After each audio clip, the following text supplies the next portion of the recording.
Bum-ba-da-dum. Howdy, y'all. Welcome to BanjoBenClark.com. I've got a great lesson for you today that's unlike any other lesson I've ever done on the site. I call this one sight training.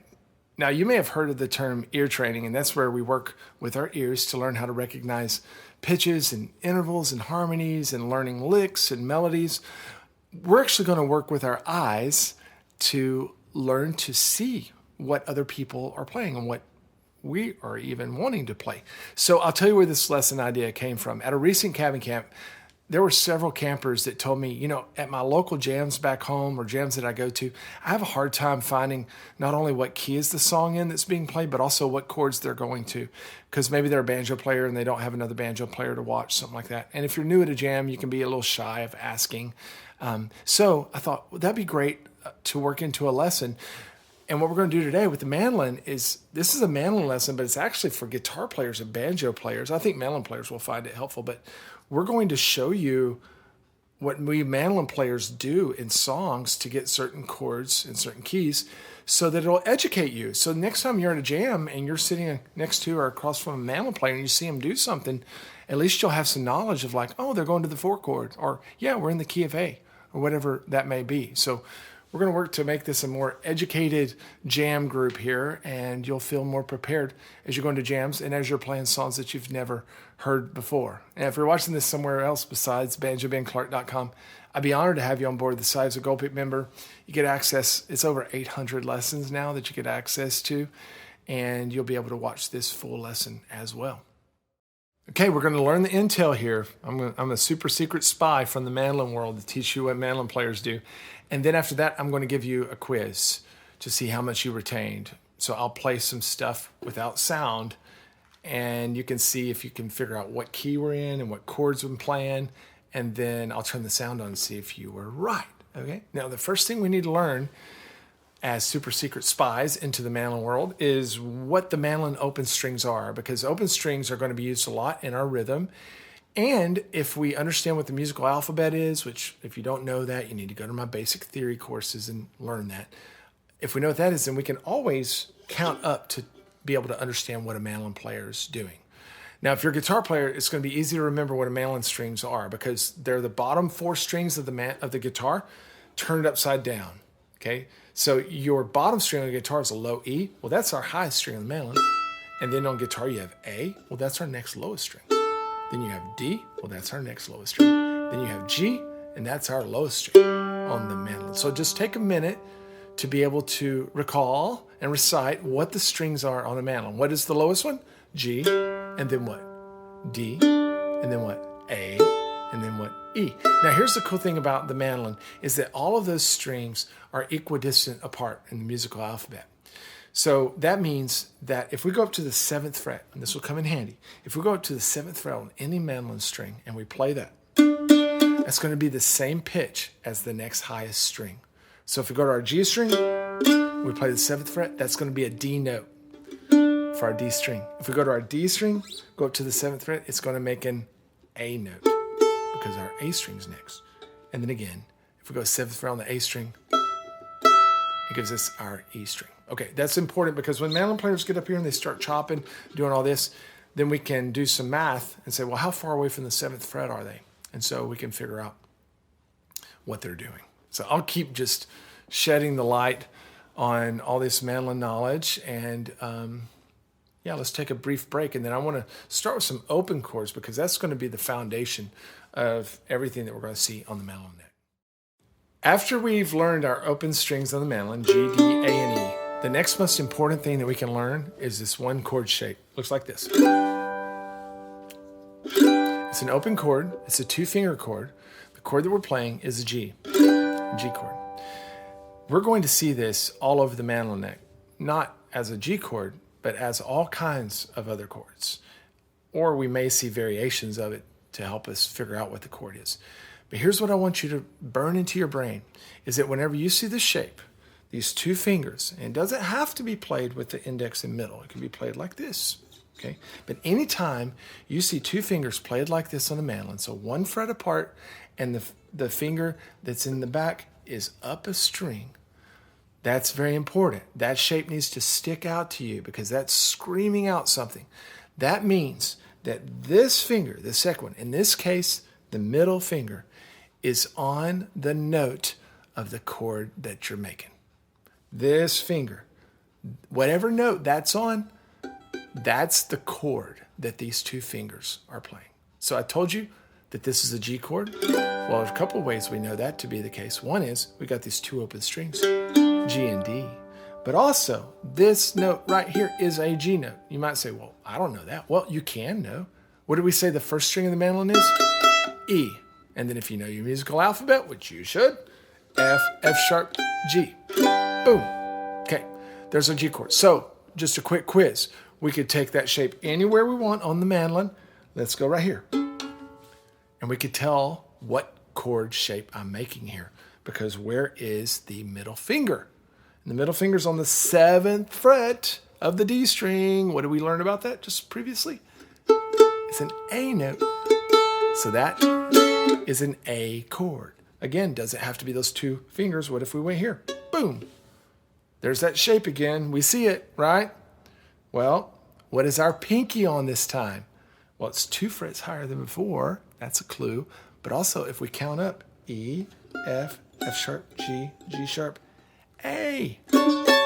There's another A chord that those two fingers are making. And sometimes the open chords work well with those shapes. Sometimes they don't. And that's how we get into bar chords, which we'll explain here in a bit.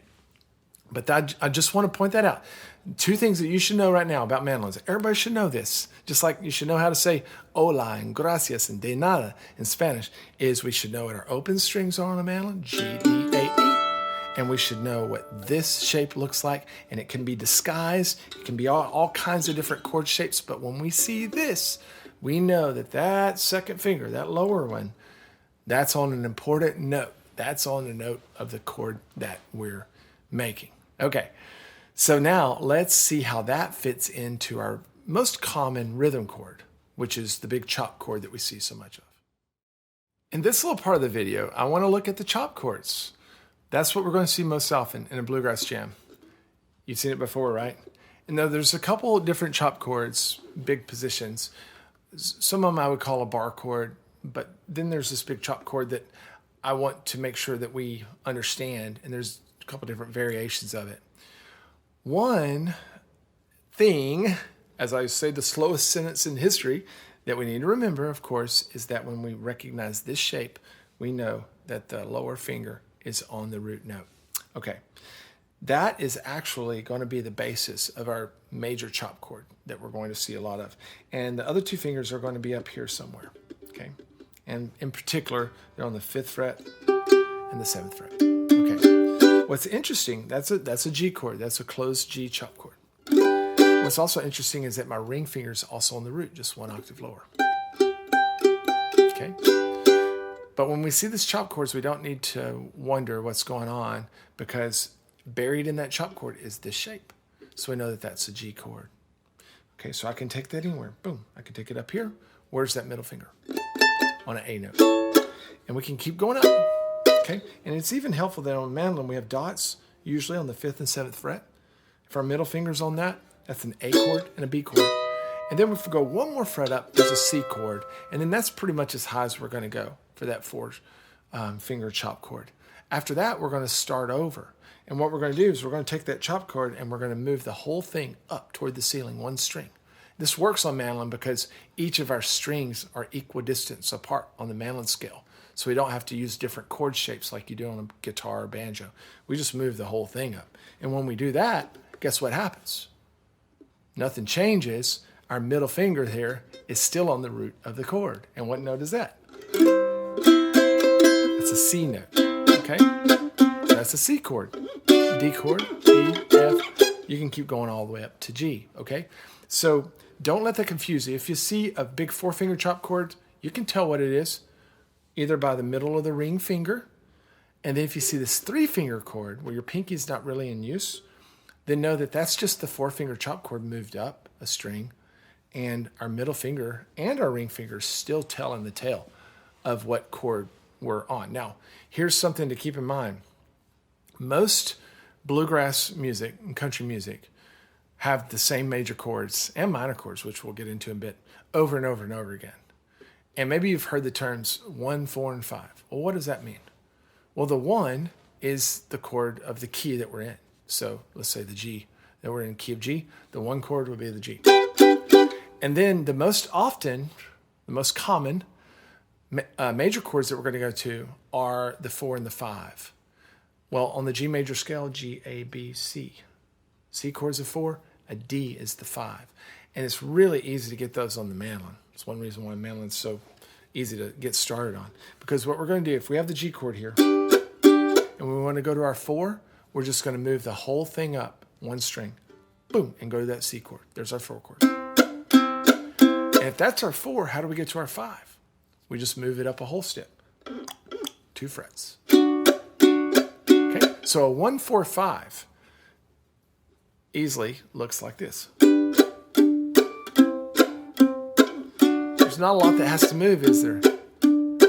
So you're seeing the mandolin player chopping? We know what key they're in because we get used to following this pattern of 1, 4, 5, 1, 4, 5, 1, 4, 5. Okay? Now, that begins to be recognized no matter where you're at on the fretboard. So if you're up in the key of A, 4, 5, 1. Okay? And here's another little secret. Almost every song is going to come back to the root chord at the end of the chorus. Okay? A lot of times at the end of the verse too, but at the end of the chorus. And so if you see that chord that they keep coming back to, that's probably the 1. That's probably the 1 chord. And then you can say, okay, well, that's what key I'm in. Gosh, they keep coming back there. I know that's an A chord. So now I already know my usual suspects. I know my 4 and my 5, no matter what instrument you're on, is a D and a E. We figure out our minor chords, which we'll talk about here in a bit. Let me point out one other thing. Sometimes the 1 chord's not the big 4-finger chop chord. Sometimes the 1 chord is one of the 3-finger chop chords. Okay? Well, let's look at that because the pattern is a little different. Okay? Let's say that this is our 1. Now, what chord is this? What is that? How do you know? What note is my middle finger and my ring finger on? My ring finger's on the 7th fret of the G string, which is a D note. If you're not quick to figure that out yet, you will. You'll get there. You just got to run some reps, okay? So there's a D. Okay. So if this is the 1 chord, that's the chord that we're always coming back to, I would play a key, or a song in D right there instead of way up here. Because that 4-finger chop chord in D is just not comfortable. So I'm going to go here. And this time, if we move it straight back down to get the 4-finger version, we get our 5 chord. It's an inverse, okay? Moving up earlier, we moved up to get our 4. Well, now, if we start here as our 1 and we move down, we're going to get our 5. There's our A chord. If that's our 5, where's our 4? Back this way 2 frets. Okay? So now the 1, 4, and 5 in the key of D right here is going to look like this. 1, here's the 4, and then the 5. Okay? But again, as we're watching to try to figure out what key we're in, we're listening for that chord that's at the end of the chorus, and we're seeing where their hands are. And we're also looking for which chord are they coming back to most often. That's probably the root chord, the 1.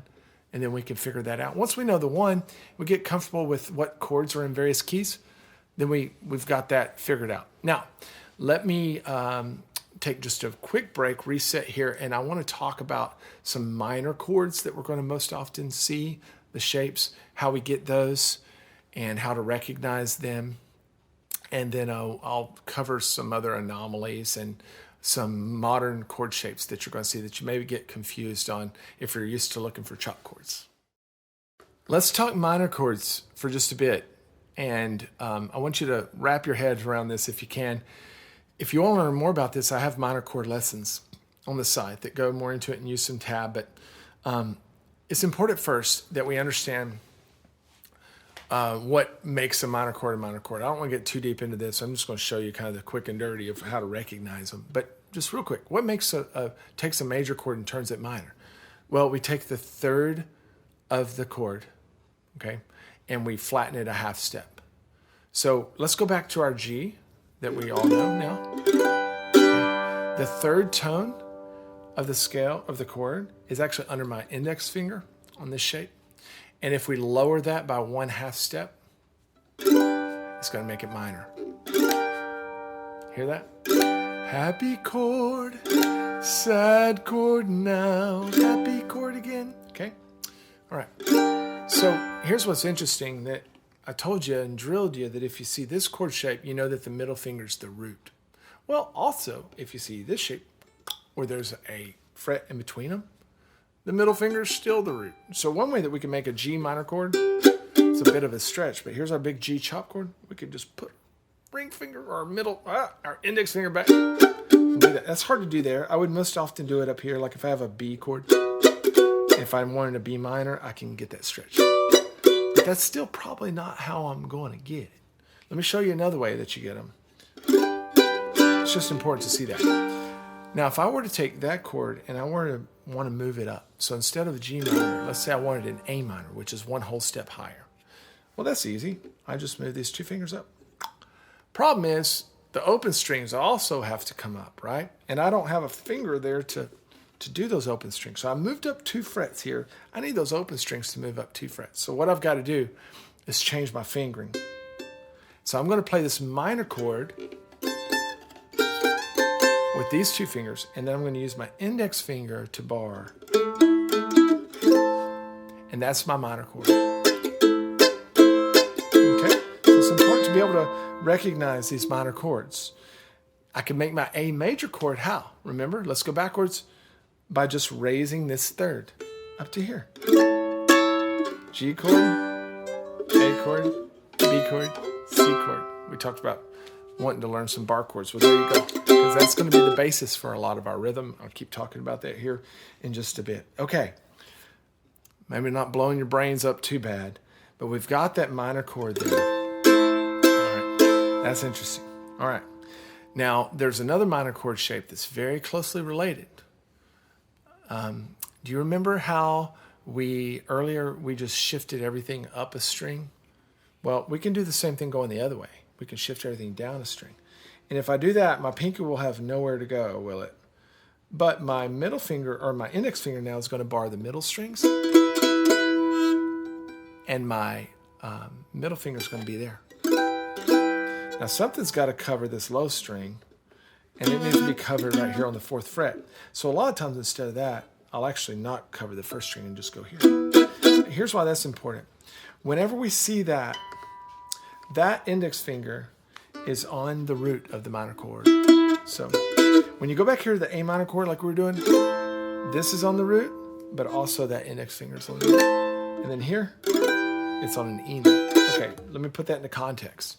Because whenever we're playing a song in a major key, there's a couple different minor chords that we go to most often. What are they? Okay, if we're in the key of G, what minor chords do you most often go to? Mainly an E minor chord, and also an A minor chord. It's pretty common. Now, there's other songs that go to other minors, but those are your main ones. And there's a little system that we use, and we need to see that. So we just learned our E minor chord shape here, okay? And look how it relates to the G.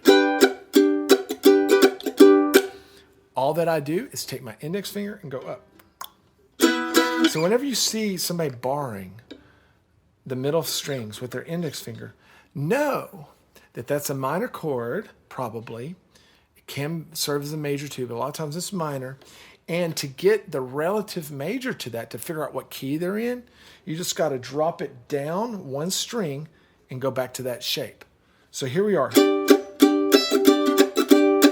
Okay, here's, that would be a G minor chord because we're on G string. So if I drop that index finger down and go back to this shape, what chord am I playing? A B flat. There's B flat. And a G minor is the 6th minor chord. Okay, so that's how we find our 6th minor most often. All right, whenever we're going from here to here. How do we find our 2 minor? That's easy. Here's our 1 chord. We go up to our 2. We either slide that finger back or we use that bar shape that we talked about earlier, like this. Okay? All right. So let me just run through a couple things just so you can see it, because you may have gotten lost in the jargon, and that's okay. Here's our G chord. If we're in the key of G, our most common major chords are going to be going to the 4 and the 5. There's the 4, 5, back to the 1, and then you see them do this. What in the world's going on? Well, that's that minor chord I was talking about. My index finger didn't shift up or down frets. It just went up and barred. That's a minor. Now I'm going to my minor, or to my other minor. Something should scream out to you there. What is it? This shape. Seeing those fingers like that. We know that's major, so there's minor. So that's our 2 minor. A minor. Okay? All right, so real quickly, let's, in the last little video segment before I do some testing, we're going to cover some of our other anomaly chord shapes, and then we'll go into testing, and a lot of this stuff will make sense and begin to click as you quiz yourself. Let me show you some other shapes that are being used more and more by mandolin players that are actually easier to decipher. But you just may not be used to seeing them if you're used to watching for the chop chords. I showed you earlier this minor chord here, right? Because we started with a G chord, then we went to G minor, then we learned how to move that up, and then we barred beneath it. Those 2 notes that are being barred, those are very important notes. Okay? Because the bottom one is the root of the chord, the 1. The next one is the 5 of the chord, or the dominant. And what's important about those 2 is that they form the 1st and the 5th, and what's missing from the chord is that 3rd in the middle. And that 3rd in the middle is what tells us if it's major or minor. So we often refer to that 1 and 5 just as a power chord. Guitar players do it a lot, where they just play the 1, the 5, because that allows the singer or the soloist to dance back and forth between minor and major, and there won't be any big rubs there, right? So we find with like some of the more modern mandolin rhythm that those power chords are being used. So you'll often see somebody just chopping like this. And you see their hand just doing this. Well, first of all, their hand just doing this is muting. That's for an effect, right?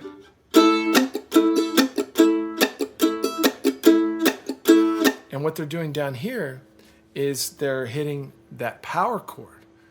And so what we can think of, usually what we can assume, is that the lowest note is the root of the chord that they're playing.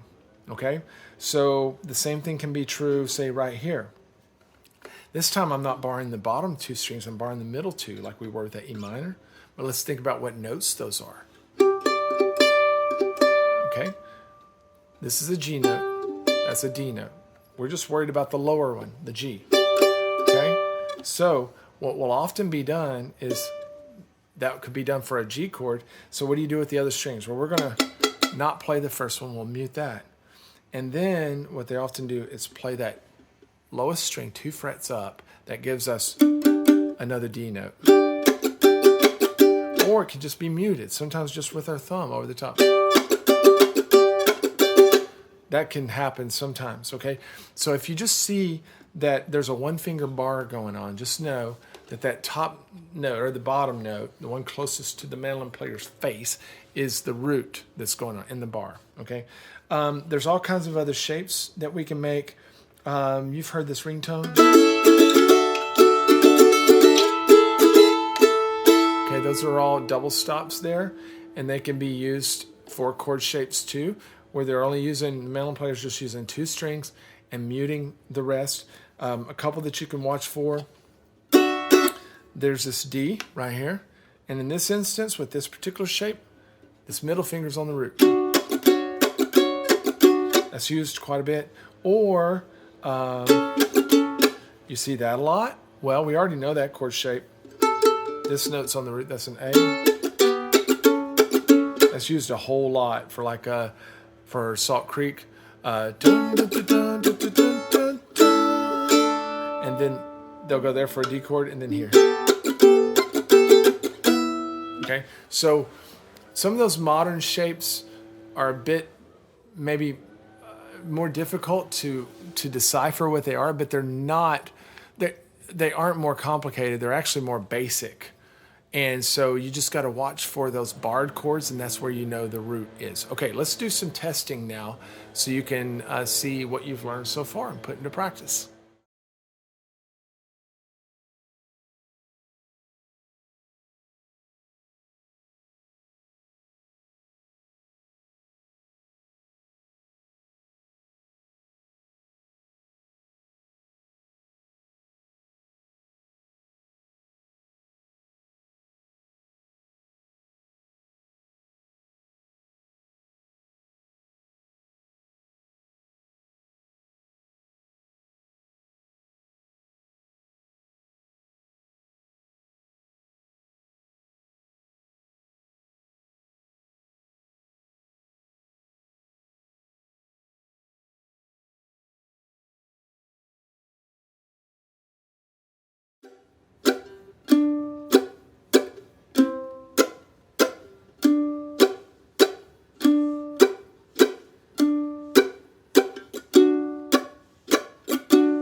Well, how'd you do?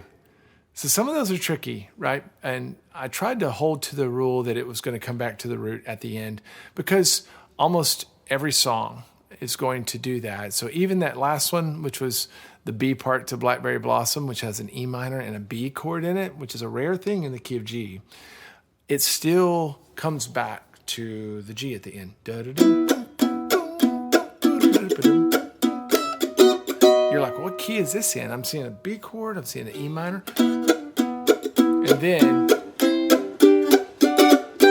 And it comes back around and resolves to that G. So that's what I wanted you to see. But hopefully you've gotten a lot of use out of this, and it helps you peek into the world of mandolin playing, and that way those mandolin players can't throw you for a loop anymore. If you walk into an all-mandolin jam with your guitar, you'll have no problem following the song. Just remember those open strings. Remember that shape there. There's the major, there's the minor. The middle finger gives it away, okay? And then remember what our 1, 4, and 5 looks like depending on where we start, and you'll be good to go. All it takes is some reps and to get into those jams and put this to practice.